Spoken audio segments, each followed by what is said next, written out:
and join the MyRehab Cafe, guys. This is where the interesting part of the live video happens. MyRehab Cafe is free to any person that has been through the MyRehab inpatient process. If you haven't been through the inpatient process, but you want to find out how to join MyRehab Cafe, please check out MyRehab Cafe website, which is myrehab.com. If you want to participate in this workshop, please join in via video or audio via a link in the comment section, or leave a comment and we should be able to bring you on board. Also leave a comment and or a question, and we will do our best to answer that question. If you are a MyRehab Cafe member and you want a high degree of confidentiality, wait for us to end this broadcast and enter into end this broadcast on the public channel before hopping over and posting. I'll make an announcement when we're switching over. With that, let's get started. So who am I? My name is Theo C. I'm here joined tonight by Bobby C. And where have I been? Sorry, guys and girls and everybody watching. I missed last week.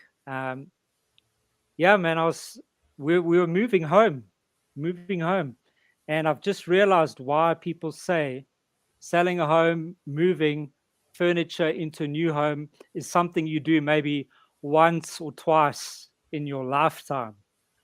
And now I know why, because it is crazy. But here we are. Right now we have load shedding, and I'm live. We're live. We're here for you. We made a plan. Yesterday I set up my backup power system, right, so that I could be here live today. So who cares about load shedding, right? We're here. We made a plan and we're here. Right on. Right on. So I'm feeling pretty good, Bobby. I'm feeling pretty good. I've conquered this thing, load shedding, that can really get you down. And how are you doing, Bobby? Oh, everything's good over here in the U.S., over here in Huntington Beach, California. I'm just anxious to unpack some of this this word denial that's been thrown around for a long time in the addiction recovery industry, and kind of come up with some other words to describe it too, and talk about it, and unpack it, and kind of point out a lot of different things, how we all are in denial of something. Thank you, Bobby. And and Bobby, as you know how we roll. Please feel free to push back on some things. It helps me to learn.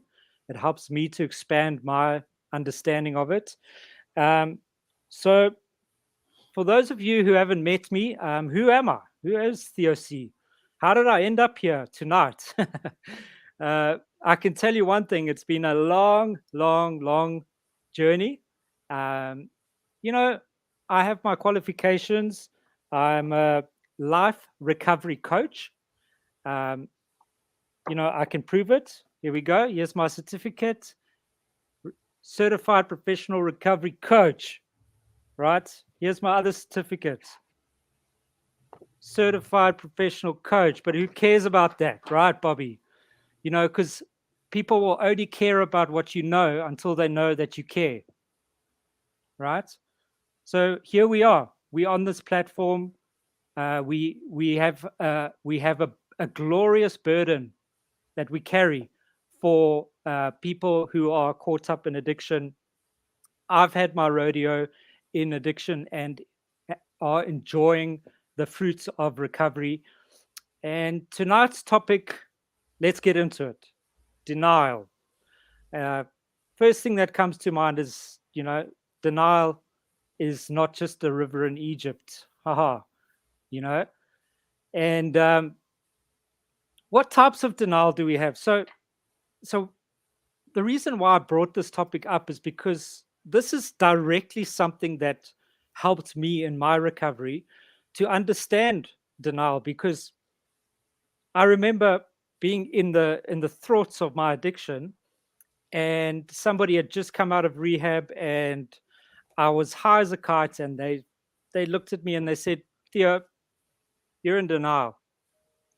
And I was very offended. I was very offended. I thought, I can stop anytime. I've got control over this. I'm like, no, I'm not an addict. I'm not addicted. Well, fast forward 10 years, I was still addicted, and my life was falling apart, and I ended up, yeah, in a bad space. I ended up almost dying. And thank goodness I managed to find myself in a treatment center where I spent 2 years in treatment. I initially went there for a 3-month program. And after, say, by the third month, I realized, okay, you know what? Maybe there's some things I don't know. Maybe there's some things that I have been believing that haven't quite worked out the way that I had planned. How did I end up in this rehab in the first place? There must have been something that I believed or that I was doing that brought me to this place. And I decided to stay.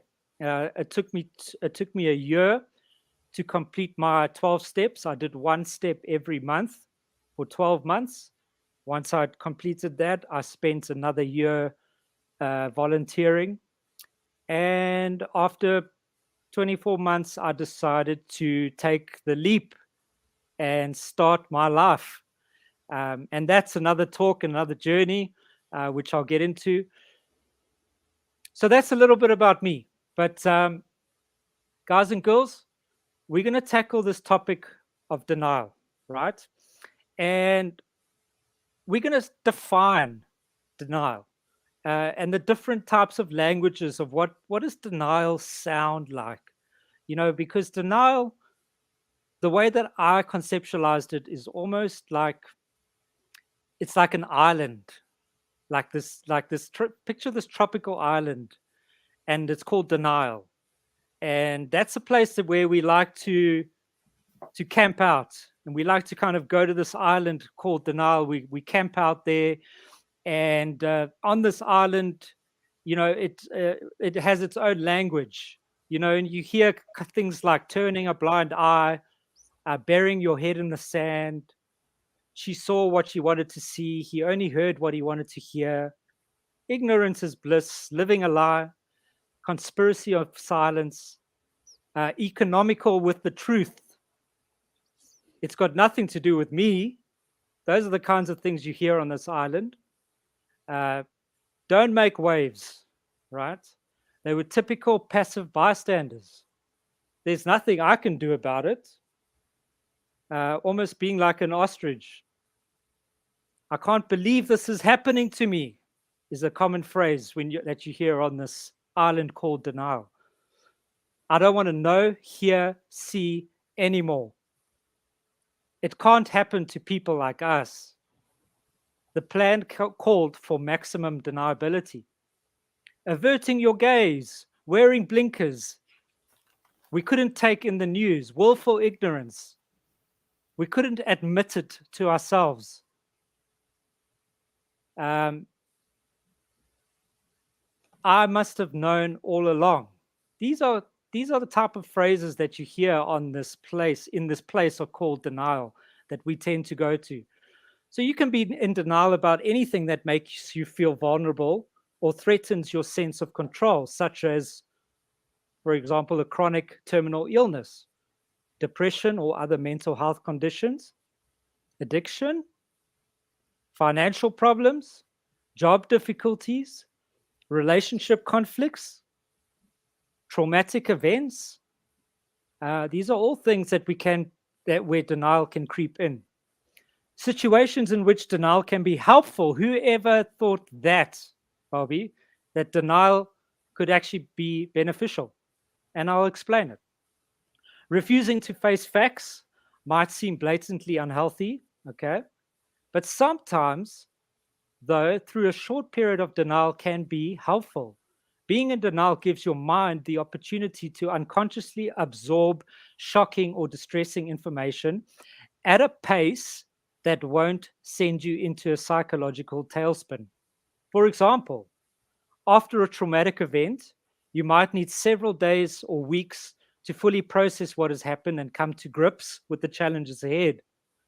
Imagine what might happen if you find a lump in your throat, right? You might feel a rush of fear and adrenaline as you imagine that it to be cancer. So you decide to ignore the lump, hoping it will go away on its own.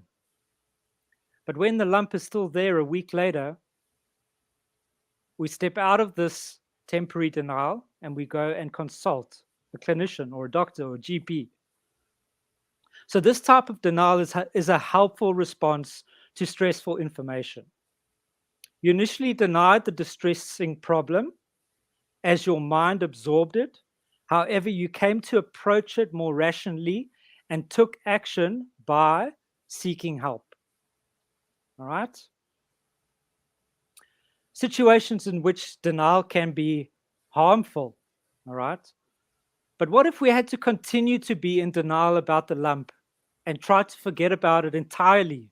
What if you never sought help? If denial persists and prevents you from taking appropriate action, such as consulting your doctor, now that could arguably be a harmful response. Consider these examples of unhealthy denial.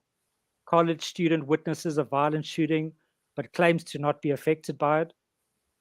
The partner of an older man in the end stages of life refuses to discuss healthcare directives and wills and insists that he's getting better.